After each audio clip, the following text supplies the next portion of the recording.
We've taken 6 of the world's top athletes to find out what it takes to make a true Olympian. Come on, Winnipeg, come on. Testing, analyzing, 16, come on. getting under the skin of an elite athlete as we push their bodies to the max.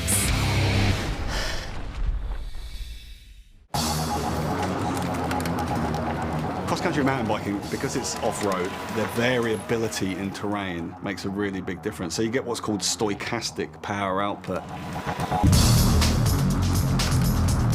And to be able to sustain that over long periods of time for the entire race is really a very difficult thing. Add on top of that operating under pressure with large numbers of riders around you at the same time. They're very unique traits that mountain bikers have in comparison to other forms of cycling. Jolanda Neff puts herself right on the front of the field. Jolanda Neff is one of Switzerland's brightest sports stars. At 23, she's already a 2-time World Cup and European Games gold medalist. If you're an athlete, you're always trying to go for the maximum. You always want your body to be as strong as possible. Jolanda Neff, she's one of those riders that just has such fabulous technical skills and descending, no fear. That's really the big challenge about any sport, is to find that balance. How much can I push my body, but not push it too much? We've brought Jolanda to a state-of-the-art human performance lab to really put her anatomy under the microscope. She's one of only 2 riders who competed in both the road racing and mountain bike events at the Olympic Games Rio 2016, with a top 10 finish in both. But when it comes to physical firepower, has she got what it takes? If you take a look at all cyclists to some extent, but particularly mountain bikers, is that they will tend to be very light, very lean, but very strong and very powerful. The dynamometer test is going to show us one of 2 things. One is strength, and the other is strength endurance. Particularly focused on the quadriceps and the hamstrings, the 2 key muscle groups which dictate cycling performance for Jolanda. For a cross-country cyclist like Jolanda, the ability to deliver maximal power from the core muscle groups in the legs, especially the hamstrings and quadriceps, defines her race performance. Okay, so you ready? We're going to go for our 20 reps. Yeah. Okay? Perfect. After 3, 1, 2, 3. But can Jolanda maintain this maximal effort for repetition after repetition? Push, well done. 4.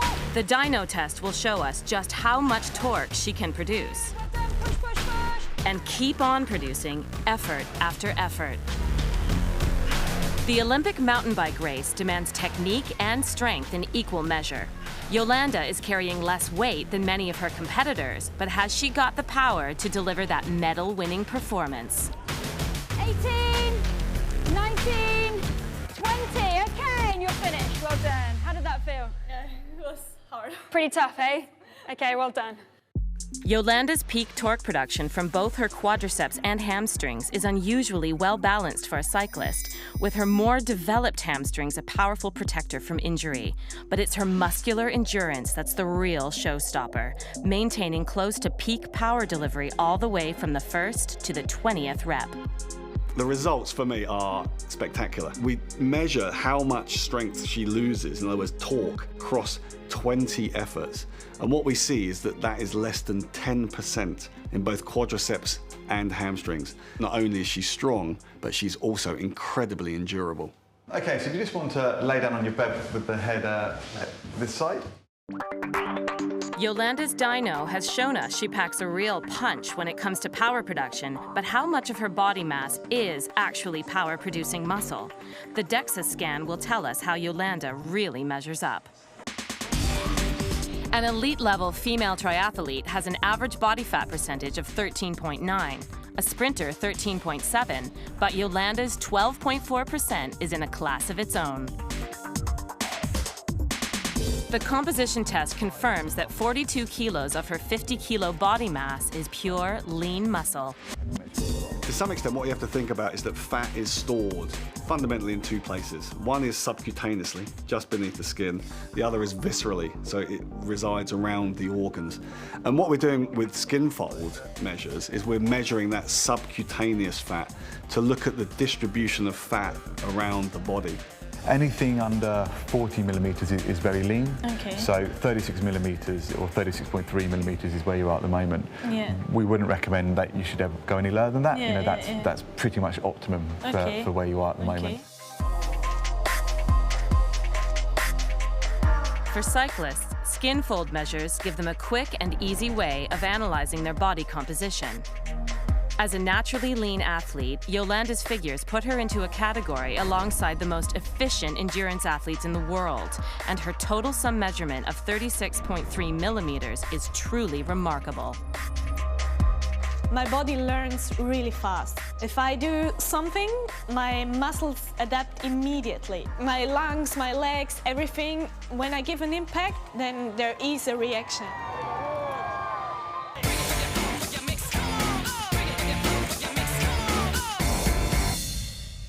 It's not like I thought if I should do mountain biking. It's just that when I was very little, we went mountain biking with the whole family because my dad was very much into the sport. He was a road racer. All day in school, I was longing to go out on my bike together with my friends. So for me, riding the bike was always something very social. I didn't even realize I was riding my bike. I was just talking to my friends and it was just a great time. Dedication is one of the keywords if you want to be a good athlete. If you want to be successful, you need determination and dedication. I didn't imagine it would be that I could go that quick in the end. Yeah. But if you love what you do, it's not a sacrifice, it's passion.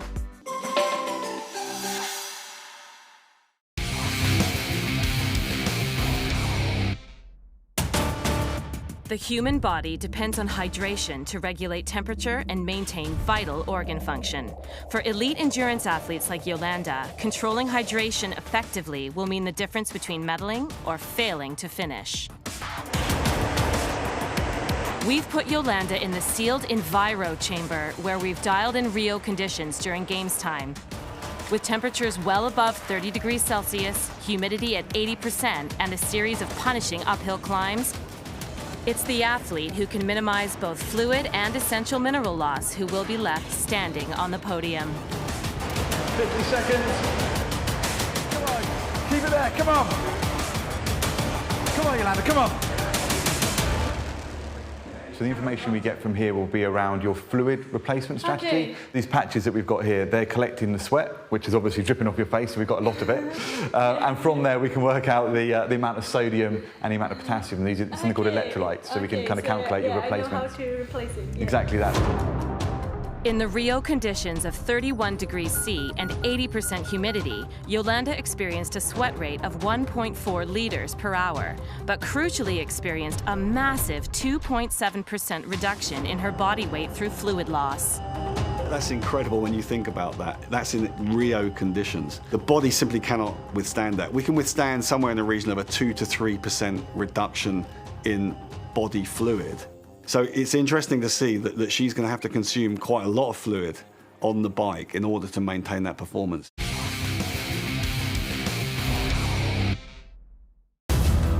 The peak power test will analyze how well Yolanda's body can respond to her sport's sudden demands for massive power output in those brutal uphill sections, and if she can keep delivering that power lap after lap.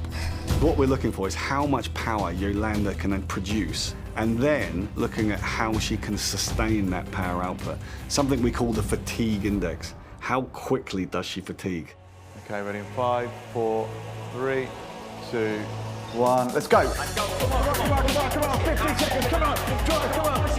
In a series of timed efforts over increasing durations, our team of sports scientists are pushing Yolanda to the limit. 2, 1. They're analyzing how much power she can produce and continue to produce as the length of effort increases. All the way up to 4 minutes of flat-out racing. Come on. And stop.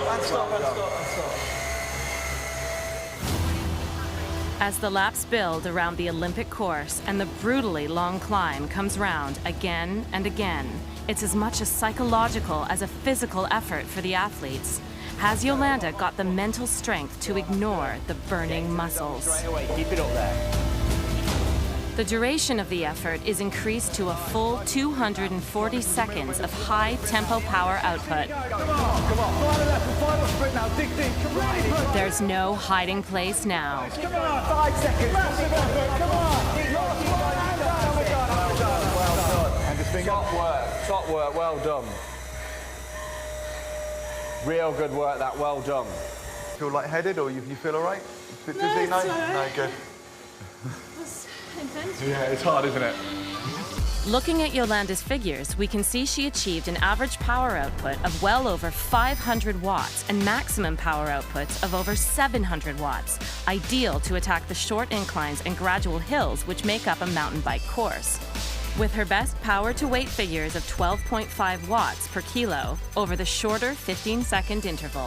For mountain biking, particularly when you are going uphill, the more powerful you can be in relation to your weight, the better. And for her, in part of this test, 12.5 watts per kilogram. That's what makes her one of the truly elite athletes in the world. For a first-time Olympian, Yolanda's performances on the roads and hills of Rio made for a truly impressive debut. But it's how she responded to the toughest of tests in our lab that sets her apart. Strength, speed, power, and endurance in the leanest of forms. Tokyo 2020 could well be her time. Yolanda is the complete package. All the way from her, what she looks like, her aesthetic, all the way through to her performance. I've seen an awful lot of cyclists, and for me, her strength endurance is absolutely outstanding. You know, there's this saying, train hard, win easy. In some way, I love the hard work. It's just an amazing feeling, and you know, once you're in that zone, you don't want to be anywhere else. It's just amazing.